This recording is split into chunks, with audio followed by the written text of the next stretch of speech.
You might just want to unplug that mic. Number 4.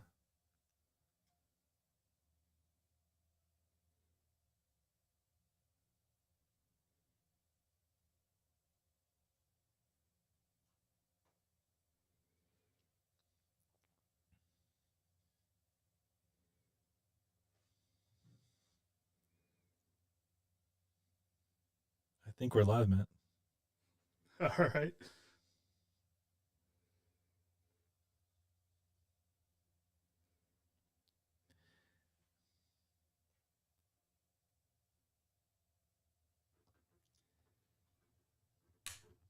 Yeah, you guys are live. I'm just I unplugged that mic so we wouldn't get any weird noises. Cool, Okay. cool.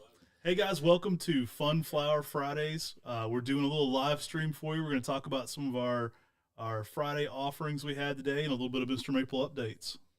We'll give a couple seconds for everybody to hop in the chat while we figure everything out too before we dive right into everything. Hey guys, I'm Tim. Make sure you like, subscribe, hit that like button, just smash it. We'd really appreciate it. And as always, we really appreciate everybody who's been part of our channel and everybody who's been shopping on MrMaple.com. I mean, for us, it's been such a pleasure to be able to put out all these videos and see everybody's reactions to all of our videos we've been doing.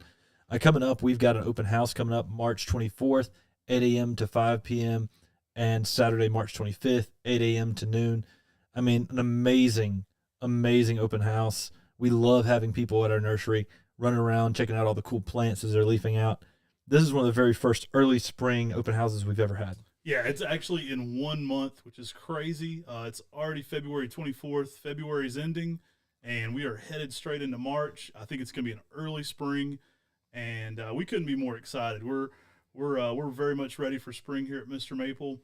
And again, our open house is going to be Friday, March 24th from 8 to 5. That's that Saturday, 8 to 5. And then, excuse me, that's that Friday. And then Saturday, March 25th, 8 to 12. So if I didn't confuse you enough, that's Saturday, March 25th, 8 to 12, and Friday, March 24th, 8 to 5 that day. And don't show up at 5 o'clock on Friday because, I mean, you're going to need more time than that. Where you have a hard close at 5, we've got to get our employees home, and a hard close at noon on Saturday. But we've got a huge amount of Japanese maples and other rare plants that are going to be in one of their peak colors.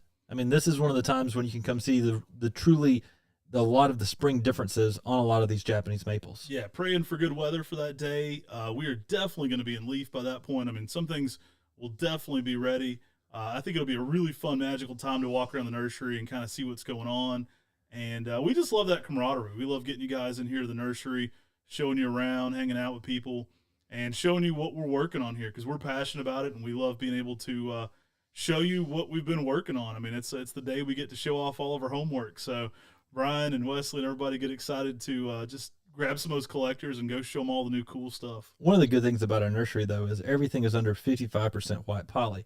So even if we have a light shower come in while you're walking through the greenhouses, you're not going to know it unless you're in between greenhouses. And we've got so many cool plants and so many greenhouses. All the greenhouses are packed full for spring. And this will be a time to really get to see a lot of cool plants. And some plants that aren't even listed on MrMaple.com right now.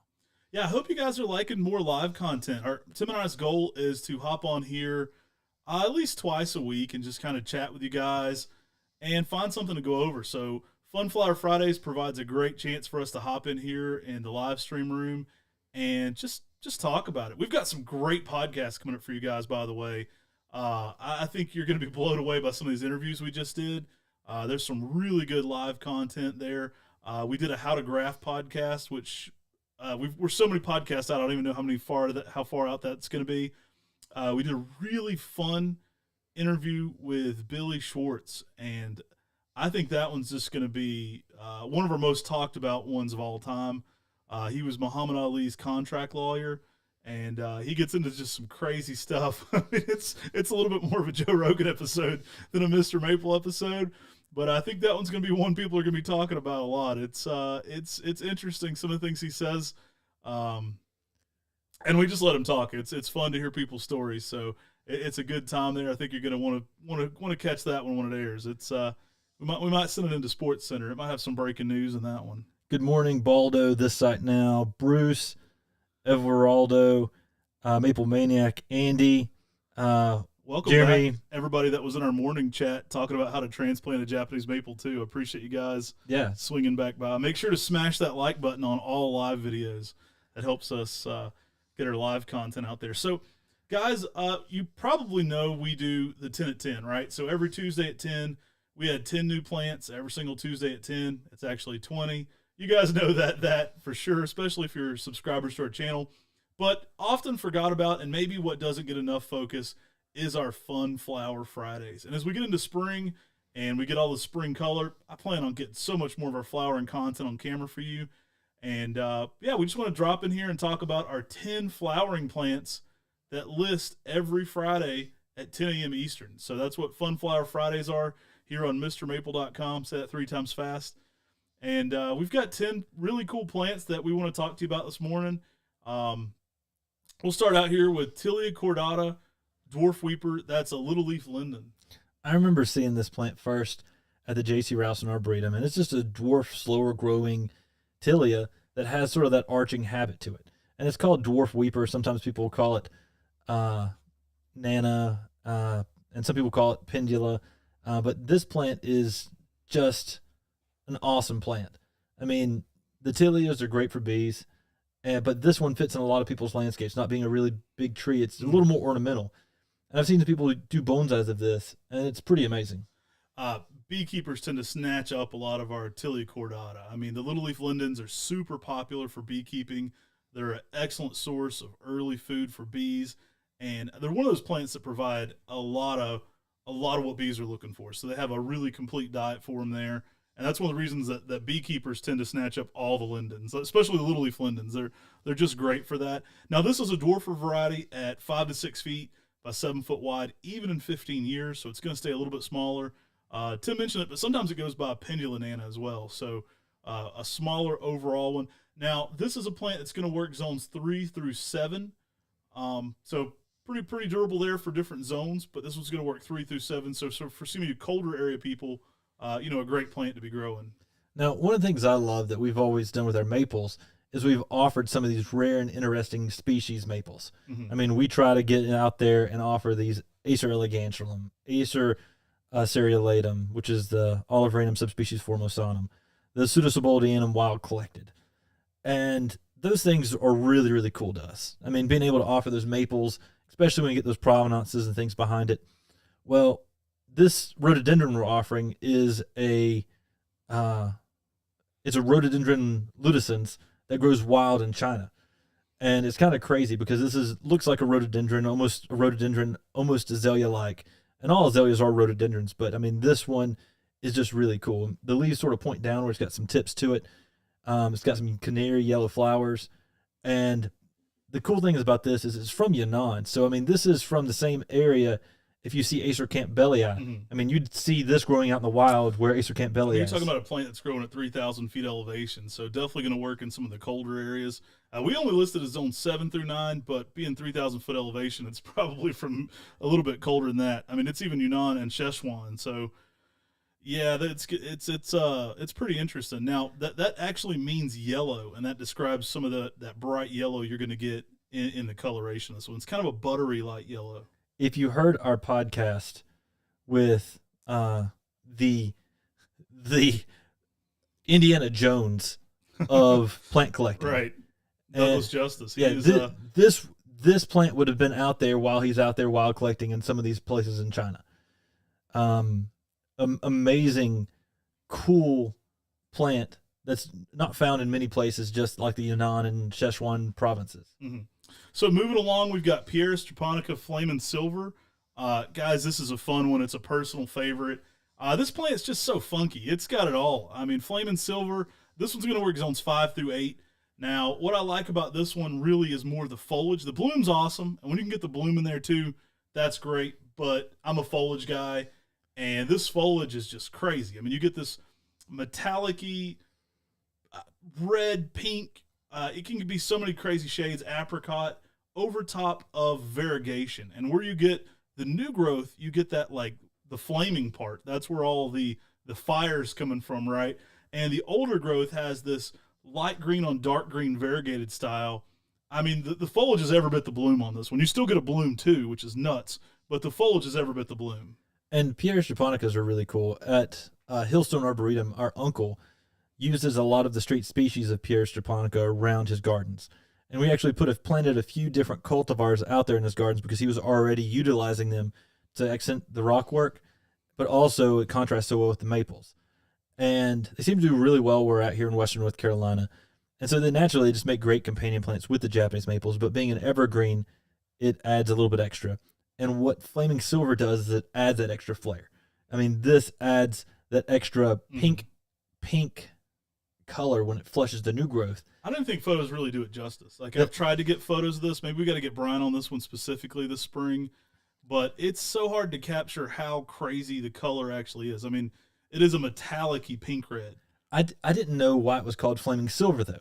And that's because the pink goes to a silver color after it goes to the pink color. Mm-hmm. And that's where it gets the Flaming Silver. And sometimes when it has that silver color, it's just exquisite. But the pink, I think, is almost just as amazing or more amazing than the silver color. My favorite stage is when it's just that blazing pink fiery red over top of the variegation. And then oftentimes you can still have a little bit of blooms going on. I mean, it's going to have your classic hanging blooms. Again, this one's going to work zones 5 through 8. And it's fairly fragrant for Pierre's japonica. It's got a nice smell to it. Again, 4 to 6 foot in height, typically in 10 years, not a giant there. Guys, the next few weeks on Fun Flower Fridays, we're bringing it with a lot of fun plants, and there's at least one Pierre's probably in the next 4 to 5 weeks on each Fun Flower Friday. I know that we sell out of them pretty quickly. I mean, they might last for a month sometimes on MrMaple, but for Pierre's, I mean, they sell out fairly quickly on MrMaple. And a hydrangea New Wave. I mean, that is an awesome hydrangea. If you like variegated plants, you're going to love New Wave. Yeah, Brian was telling me just earlier, he's like, have you seen that one leafing out right now? Its foliage is, again, every bit the flower. I love foliage. This one is a crazy variegated style. This one's going to work zone 6 through 8B. You're going to want to give, typically you want to give hydrangeas a little bit more late day protection. Hydrangeas typically don't want to be in heavy sun, but this one, being a variegated hydrangea, it is a showstopper for the colors. If y'all know the cultivar Lemon Wave, this is a more variegated selection that was a sport on Lemon Wave. Let's take it a little more over the top. Yeah, it was found by Sistas Nursery, and it has the yellow, but it also has cream and white variegation with the green. And you can actually change the bloom on this one from, the pH can determine this one. You can actually get blue or pink flowers over top of this yellow and green variegation, depending on your pH. So crazy colors. Yeah, and it has more of that unusual bloom for like the most of the Japanese mountain hydrangeas. Mm-hmm. But this plant is just exquisite. I love variegated plants. I love hydrangeas, so it's a good combination. And it's a good plant to go out there and complement some of your Japanese maples. And if you have variegated plants, this plant is just going to show off year-round, as it's from spring, summer, and the fall. Bringing it with another Tilia. We love Tilias. Again, they are amazing flowering plants.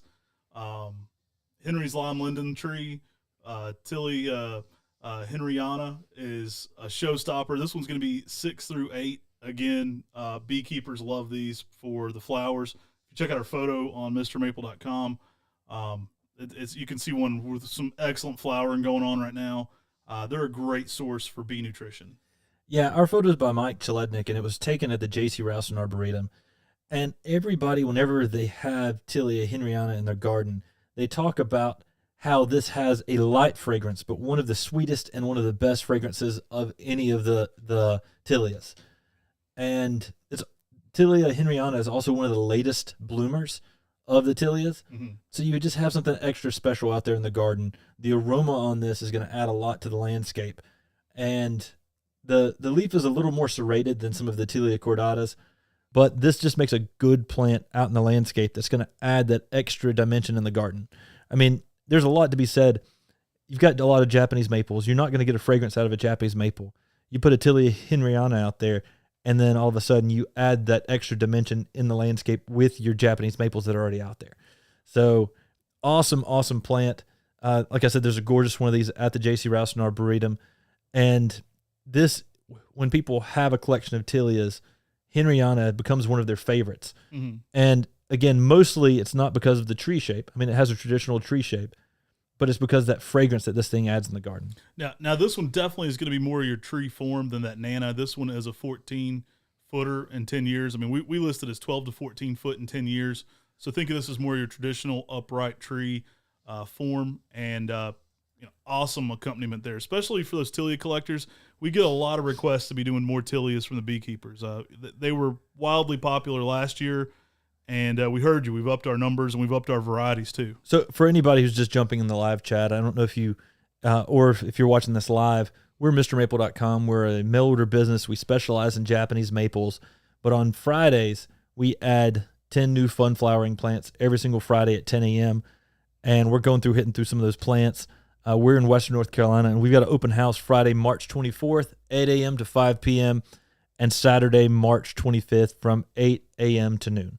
So just always want to throw that out there as well. But coming up next on some of our Fun Flower Friday items, we've got that Calacanthus, the Carolina Allspice, Michael Lindsay. Yeah, these are great plants. They're, flowering sweet shrubs. This one's going to work zones 5 through 9. Really nice dark foliage or dark blooms to this one on that green foliage. Calacanthus floridus, Michael Lindsay. Now, this is one of those plants. Dr. Michael Durr says that Michael Lindsay is the Carolina Allspice to judge all other Calacanthus by. That's high praise, but from Durr too. Yeah, so I mean, this is a pretty awesome plant, and one of the reasons being is because it's got 2-inch blooms. Those blooms contrast well against the foliage, but for a Carolina Allspice, this one has a really fruity fragrance.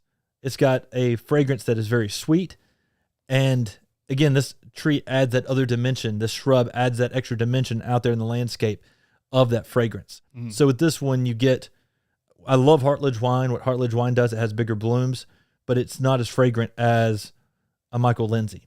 And Michael Lindsay also gives you good fall color.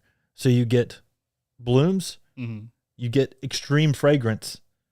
It's also pretty wet tolerant, so it's tolerant of wetter areas. Well, that's nice. Which is nice in the ground.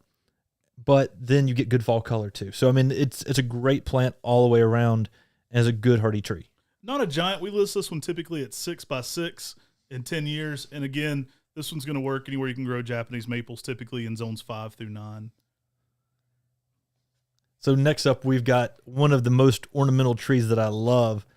I mean, it's weird because a lot of these plants used to be on the 10 at 10s. Right. And things like Kristen Lipka's variegated weeper used to be a plant that we'd always have every 10 at 10s, and people would just go crazy about it. And on Fun Flower Fridays, they really hold their own on a lot of the Fun Flower Fridays because it's a dogwood that's variegated. Mm-hmm. It's blooming, and it's weeping. So you get a lot of really neat ornamental traits out of this plant. Maple Maniac says 24 days till spring, and it feels like spring out here right now. I'm in shorts. We're having a little warm spell here, especially in Western North Carolina. We are definitely going to be in an early spring. You can feel it. Variegated dogwoods, I mean, they already bring it. And if you have a variegated weeping form, it's hard to beat that. This one's going to work. The Kristen Lipka's variegated weeper is going to work zone 6 through 8. Typically with a lot of your dogwoods, you want to give them more protection in some of your hotter zones. So that zone 8, you definitely want to give it a little late day protection. Just a gorgeous tree though. I mean, again, the foliage is the variegation on this one. We love variegated plants, but we love variegated plants that bloom even more. So it's like something for everybody here. You're not only getting a Coosa dogwood flower, but you're also getting high intense splash variegation on this one. And we used a lot of photos by Carl Gersons, and a lot of those photos can really show the extreme weeping habit of Kristen Lipka's variegated weeper. Mm-hmm. I mean, we talk about the Japanese maples and hanging baskets. This could be a dogwood in a hanging basket that gives you something unique and special because it does have that extreme cascading habit. And, we've got ours staked up right now, but you can easily unstake it and let it cascade down. Mm. And if you're wanting this tree to be a more upright tree, I do recommend staking it up and then letting it cascade off of that. But like many of Carl Gerson's photos, you can look. I mean, it has that extreme cascading habit. You can let this tree almost crawl across the ground and create more of a shrub that's weeping that blooms. And it's so cool, the different things that you can do with this because of that extreme weeping habit. Right. Think of it very much on that orangeola style shape whenever it comes to that weeping style. And shout out to Bob Lipka who named this one. I feel like I know plantsman Bob Lipka because I've talked to him on the phone and I've Facebook, but we need to go interview him in person more. We need to go talk to him sometime. Really nice guy.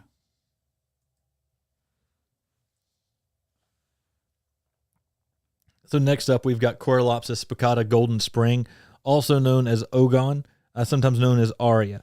This is a golden-leafed Chinese winter hazel. Mm-hmm. Guys, these bring it. I love the flowers they have to them. It's that tassel kind of hanging flower of yellow golden color, but you also get golden foliage with this one. So it's not only a great flowering interest right now, right before they leaf out, you also get that intense bright yellow in the spring. Yeah, and Golden Spring is just one of those. It's an amazing plant. We saw this at Tom Cox's gardens at Cox Arboretum and Gardens when we went and did the tour of his place. And, it just makes an excellent shrub for the landscape with those large rounded leaves and that yellow color. This was a seedling found by Mr. Yamaguchi in Japan. I believe Barry might have been the one that introduced this one in the United States as well. I think this was one of his things he brought over. A really cool plant, though. You can get some nice changes and tones to this from bronzing over top of the yellow, but it's going to be that splash yellow, and so it's going to look really nice, in your maple collection if you've got lace leaf reds. Tim loves to pair yellow with anything. This is going to give you a great pairing of that. And this one's going to work 6 through 9, so pretty much anywhere you're growing your maples. Typically 4 to 5 foot in height and a little bit wider than it is tall. I mean, it's not uncommon for this one to easily be 6 feet wide in a 10-year period, and awesome color patterns. It's going to make that slow kind of sprawling plant, so it's kind of like low and spreading. The winter hazels are just awesome because they have that long, elongated bloom that hang off of them before the leaves come out. And so they give a little bit of winter interest, and they're good for a lot of the bees and other pollinators because they're one of the first things in the spring, late winter, early spring to be blooming. I love winter hazel. A lot of ours are just starting to light up right now in the greenhouses and really display some great colors. I've been trying to add more shorts. Brian tells me we need more shorts, not the shorts I'm wearing right now, but the shorts on our channel. And I've been trying to film more shorts, so I'm definitely going to get out there and get some of those winter hazels while they're in bloom and just make some little clips and shorts for you guys. Showing some of our product. I filmed a few today on some conifers, but I think I definitely got to get some of those winter hazels while they're in flower. My goal is to at least get shorts of most things at the nursery this year while they're in bloom. Yeah, and so next up we've got Aesculus hippocastanatum whistleink. And whistleink is one of those reticulated horse chestnuts that are just spectacular. I mean, horse chestnuts are really neat because they give you some flowers. Being this is a hippocastanatum, this is going to give you some white flower spikes. But then this is a reticulated style as well. Give this one some late day shade. You'll get larger foliage, and you can almost get some just really funky pale white colors on this. It looks awesome next to lace leaf Japanese maples. Put this next to a red filigree. It's going to look insanely different in the contrast of textures and foliages. But if you can give it a little bit of protection, you can get even more white. With more light, it tends to get a little bit more yellowy golden, but some really intense colors. And this one's going to work zones 3 through 8. And if you have a ghost garden or a variegated garden, right, this is going to be a plant that adds so much to that.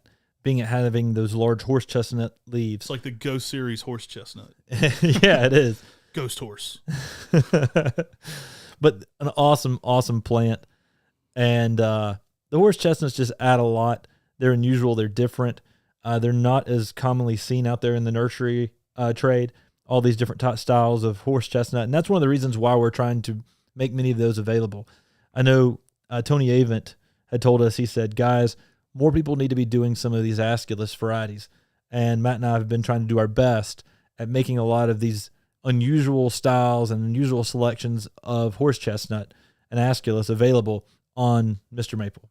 Shout out to Michael James. That guy Always praying for his wife and some of her health issues, but he's in every chat, man. You're just such a nice guy. I appreciate all your continued support. Hugh Harper, do you guys like the ginkgos out there? Well, I can tell you this, Hugh, we're about to really bring it. Be following some of our upcoming 10 at 10s. The ginkgos, we don't put them in the flowering content. They're most likely to hit our 10 at 10s. And there's going to be some insane, a lot of new ginkgos coming to Mr. Maple this year. Now, again, a whistle link, one of the things I like about it is 10 to 12 foot in 10 years. So it's a fairly good plant. It gets out there a little bit. It's not, it's a mid-sized tree. It's typically over a foot of growth in a year. But that veining in it really gives it something special.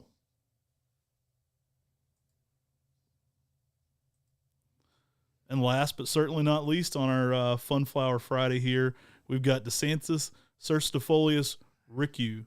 The Japanese redbud hazels are pretty awesome. Pretty rare plant. I mean, we need to get a better picture of this. Yeah, one. The photos of this are horrible. Kind of stinks on this one. This is another one by Mr. Yamaguchi.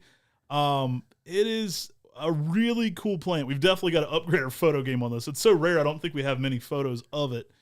I know many nurserymen have reached out to us personally to get this plant because it's fairly rare in the trade. We've offered Inanishki, and that is a variegated margined Disanthus cercidifolius. And this thing is more in lines of a dwarf, almost like a Miyasama Yatsubusa version of a Disanthus, with a little more curving to the branches and a little more curving to the actual foliage as well.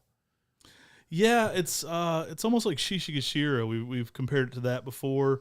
4 foot in 10 years. So this is a dwarfer form and just really unique. I mean, this one's going to bring it. We need to get some better photos of this plant all around. I can tell. I know they had a big one at the research station, and I think Brian Upchurch is one of the guys who brought this back from Japan.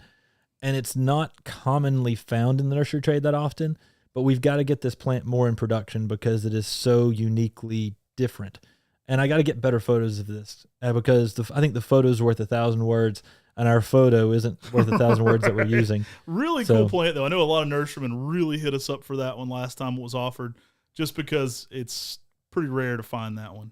I mean, look at the plants we had on last week's Fun Flower Friday, too. I mean, there's been a lot of really unusual stuff with the spider azalea. I mean, we've got one of those at Hillstone Arboretum. Everyone always talks about that in the fall. Stellar Pink still in stock, one of the very best pink dogwoods. Monham or Star Showers, the variegated Virginia creeper. Another crazy rare one here, Magnolia Little Sue. That's one, surprised that one's actually still in stock from last week. It does tend to sell out. We had an item that normally hits the 10 at 10. We had a ton of them originally. There are a lot less now, so it's not going to last a whole lot longer. One of my favorite hydrangeas ever, Yuki Gisho. Again, I'm a fan when the foliage is the flower. That's what really draws me in. And Yuki Gisho has, it's an art piece of foliage for sure. If you want to start out with azaleas and you don't have a huge area, or you want to start out with doing bonsais of azaleas, the Satsuki azaleas are spectacular. And Joga is a Satsuki azalea, slow growing, tight, compact, small leaves, big blooms. So it's going to have a big impact in a small space. Guys, we could keep going all day on flowering content. I hope you like today's flowering content that just released. Again, we release 10 new flowering plants every single Friday at 10 p.m. or 10 a.m. Eastern. And so it's a great way to catch new flowering content. I know I put out a lot of foliage content, so it's always fun to be focusing a little bit more on flowers. Again, the foliage draws me in. So a lot of our flowering content has crazy, crazy foliage. Like the little honey. Little honey. Yeah, it's always awesome. It's an oak leaf hydrangea. It's got golden foliage. Amazing. Tilia cordata Shibamichi gold. Again, we're talking about a plant that's flowering, gives good blooms, but also is a selection by Mr. Akira Shibamichi in Japan that has the golden foliage. I mean, that one's a showstopper. I know we sent Talon Buckholtz one of those last year just as a gift because he's friends with Mr. Shibamichi and had read one of our Fun Flower Friday posts about it and said, I need that, guys. So we sent him a little gift of one of those in a 5-gallon. Really cool plant, though. We're always trying to bring it. Guys, there's going to be a ton, obviously, more of azalea content. We always try to keep it relevant to what's happening right now. So a lot of Tilias coming out. A lot of great Tilias will be hitting our Fun Flower Fridays. A little bit of the winter flowering product right now. But, Yeah, my goal is to keep getting some at least shorts with every single thing as they're hitting peak bloom. I think you guys are definitely going to want to be at our first ever March open house. It's going to be a really fun time to catch a lot of this flowering content. I would expect a lot of azaleas to be really nice by March. And I also think the maples are going to be primed. I mean, if you love maples and you're coming to our open house, this is the time of the year to really see what makes each cultivar different and unique and special from the other. And you really start to see all the little differences in the spring colors. Mm-hmm. And I think this is one of the times when it's the easiest time to realize the difference between pink reds, Mm-hmm. coral reds, and all these different shades of orange red. The colors the maples put on the spring are so unique and so special. And March 24th, 8 to 5, and March 25th, 8 to noon, that's going to be a time when you can come and experience the spring at Mr. Maple. Yeah, guys, if this is a hit, we may do some more open hours like this. I'd love to do something like this each month, at least through Memorial Day. So let us know if it's something you're interested in. We definitely are excited to be opening our doors back up. It's been so long since we've been able to do a ton of, in-person stuff. So we're excited to be doing that more. And I think it's going to be a really fun day just to get out and see our team. We're adding some crazy stuff. So keep signing up for those 10 at 10s. A lot of that rare and elusive stuff everybody's looking for is hitting that 10 at 10 very soon. So there's always something new coming back there. But don't sleep on our Fun Flower Fridays. Tim and I, we've kind of robbed this content away from the 10 at 10. So we're really adding, to be honest with you, we're adding 30 new plants every single week on Mr. Maple, if you want to know the crux of it. But 20 of those are on the 10 at 10, and then 10 of our favorite flowering plants are on Friday. So there's always something crazy happening there. And, like stuff like Kristen Lipka's or these Tilias, they would have been some of our showcase items on our previous 10 at 10s. We just moved them to Friday to have a little bit more space and to kind of focus on the flowering content. Yeah, and one of the things coming up on this next 10 at 10, we've got a really good 10 at 10 again next week for you. I'm real excited for y'all to see some of the cool plants that are becoming available. Some of the things that are coming on are things that sell out really quickly. And get excited and be ready to check out at 10 a.m. as quickly as you can right. This upcoming Tuesday, because we've got some heavy hitters coming on. Guys, let us know if you want more live content.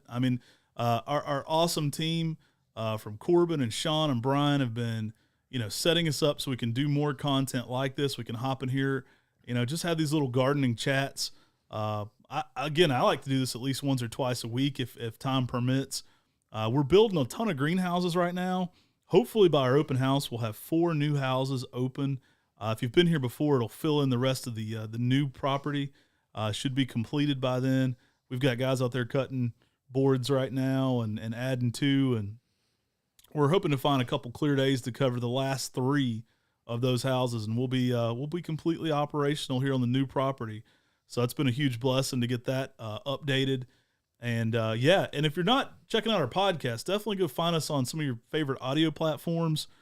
We just finished yesterday a How to Graft podcast, so it's basically a lot of our best tips on grafting Japanese maples. And I think that one's going to be popular as well. At least it's heavily requested. We'll see how popular it is once it airs. That's up to you guys. Yeah, guys, and appreciate y'all jumping in today's Fun Flower Friday chat. Again, remember to check out our Fun Flower Fridays. Sign up for our weekly emails on Mr. Maple. Shop with us if you enjoy all of our content here on the Mr. Maple channel. Make sure you're subscribed. Make sure you're smashing that like button. And as always, we just greatly appreciate y'all. Hey, guys, take care. God bless. Have a great day.